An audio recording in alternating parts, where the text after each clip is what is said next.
vi voglio parlare della spinosa questione dei cartoni prescolari.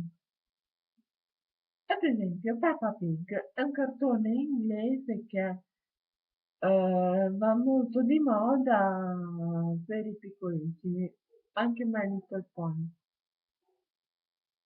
My Little Pony è ancora bloccato sull'argomento amicizia, ma bisogna fare un passo avanti, ovviamente.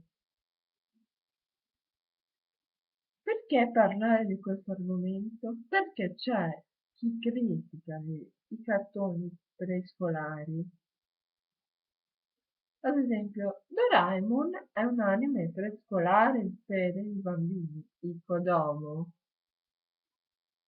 Era anche a suo tempo Kimba il Leone Bianco, un cartone prescolare, e anche la Pimpa, che era molto vista dai bambini nati negli anni 90. Beh, ve lo dice una sottoscritta, che cosa pensate?